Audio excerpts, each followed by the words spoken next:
USA beating Japan by a whopping 53 points. I'm not sure if I've ever beaten anyone by that many points in anything.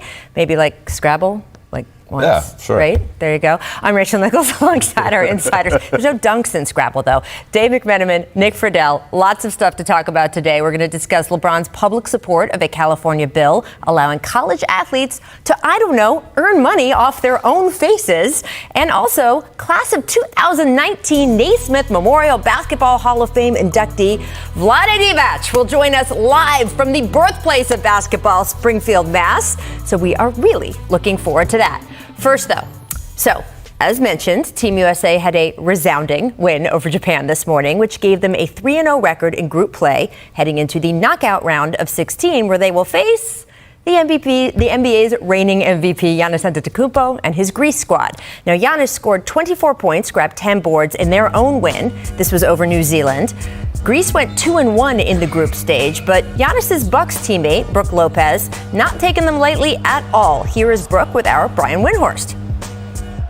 The Greeks won tonight, which sets up a big matchup on Saturday against your Milwaukee Bucks teammate, Giannis Antetokounmpo. This is the first the U.S. has never had to play against a reigning MVP in a major event.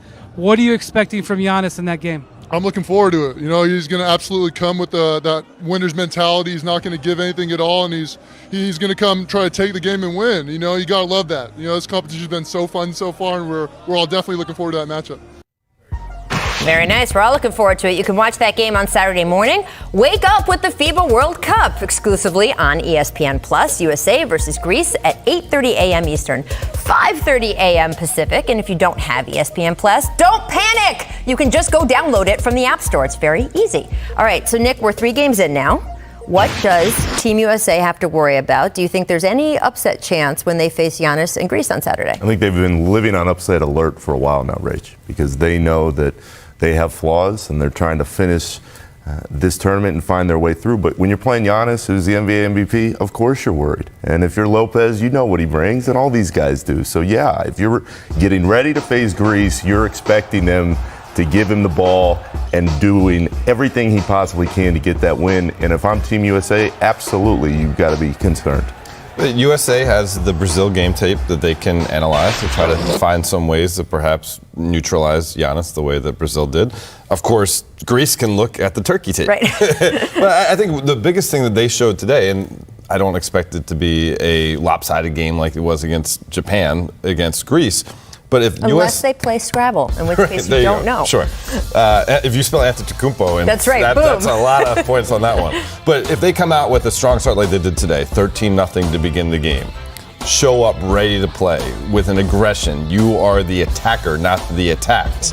That, I think, can go a long way in what happens on Saturday. It's interesting. I mean, we always say, look, team with the best player on the floor usually has an advantage in big matchups, especially as you get into a playoff-style tournament.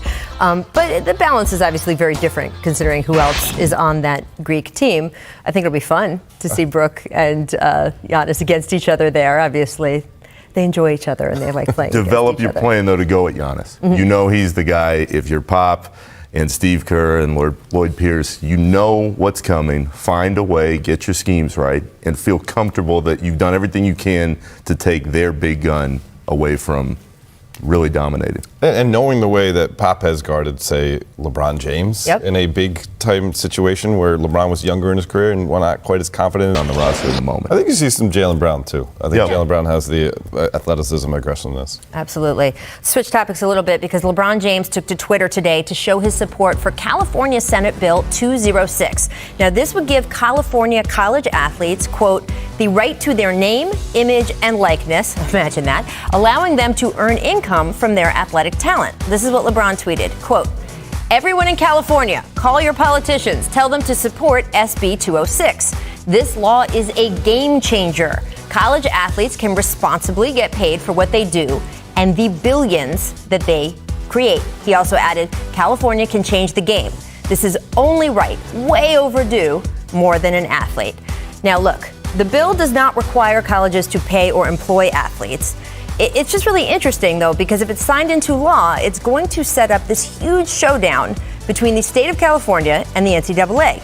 So the NCAA could turn around and say, all right, California schools, if you're letting these guys earn monies off their likenesses, that's against our rules. So you can't compete in national championship games anymore, right? No college football championship, no March Madness. And you have to wonder if recruits would start shunning those California schools, right? And we've seen California schools lobbying against this rule in the California legislature. Or would recruits start flocking to California schools because, oh, wow, they could make money off people using their faces for advertising and Nike shoes and all of that stuff. And therefore, if California schools on their own become really powerful and flush with the best young athletes in the country, and they start skipping over, in essence, the NCAA, what happens there? What do you think is going to happen here? And what do you think about LeBron, who had the documentary earlier in the year on HBO, Student Athlete, taking such a big step on this? Yeah, we know, covering him for so many years, Rachel, he's not going to speak on something unless he feels well educated on it and passionate about it. So obviously this is something that's been mulling in his head for a while now. For him to greenlight that documentary project you mentioned and to put as one of the first marquee productions that his company did, that meant that it's been something that he's been sitting on for a while. Listen, he could be affecting change that will impact his family. You know, Bronny is going through this process over the next 4 years. Well, they hope not, right? Right. Perhaps he will go straight to the NBA out of high school if the rules change. But just in case, you got to cover your bases. Right. And this is the type of power that he has with his influence. And listen, I think what we're in store for is a game of chicken. The NCAA saying like, oh, you know, we're going to ban you California schools. And California schools saying like, okay, the kids who come play for these schools can make $100,000 a year, $200,000 a year, whatever the number may be. Is that little dinky ring that they win from the conference championship game got to be worth as much to that person moving forward than being able to bank money on top of getting a free education? I think California has a pretty good leg to stand on if this bill goes through. Force the NCAA's hand. Do it. You brought up the reasons why, Rach, but if you're an athlete and you're like, yeah, the NCAA, it's not for me, let me go make money, do it. Let's see all these kids try to make money for their likeness and for their ability. But on top of all that, I've always respected about LeBron off the floor is he knows the power of his voice. And you guys have lived it for a long time, covering him day to day. But when you see what he's done and you know that he understands just how much weight comes when he steps out on an issue, not a lot of guys would talk about it publicly. And that's always the difference to me with LeBron, especially in the last few years.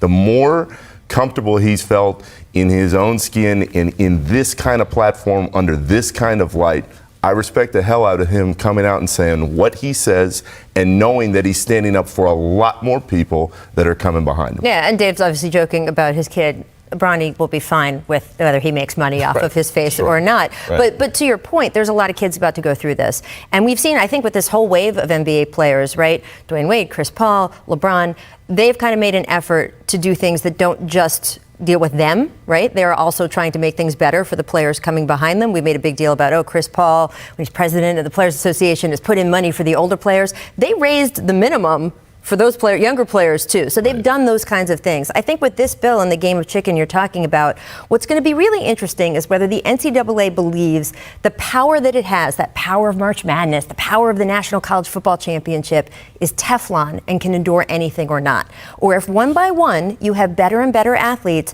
making other choices, whether they decide to come straight out of high school and go to the NBA, come straight out of high school and go play overseas. In the college instance, if this bill gets passed and they play for California schools that just aren't part of the National College Football Championship, does the luster of winning March Madness or winning the National College Football Championship dim because you're like, the best guys aren't even in it anymore? And then the NCAA has damaged its brand so much, and once that horse is out of the barn, I don't think it's retrievable, guys. Right, because if we're watching a March Madness tournament a couple years from now, and whoever the equivalent of Zion is at that point is playing for UCLA, and UCLA is not involved in that tournament because of this bill passing, California schools will have Stanford and Cal and UCLA and USC all together. They'll have their own tournament, and if you have the best players, what do you want to watch more? You want to watch the best talent. And so they have a trump card, I think, if it goes through. It's going to be interesting to see. And you said, the California schools. The California schools have actually been against this as sort of officially the schools because they are following along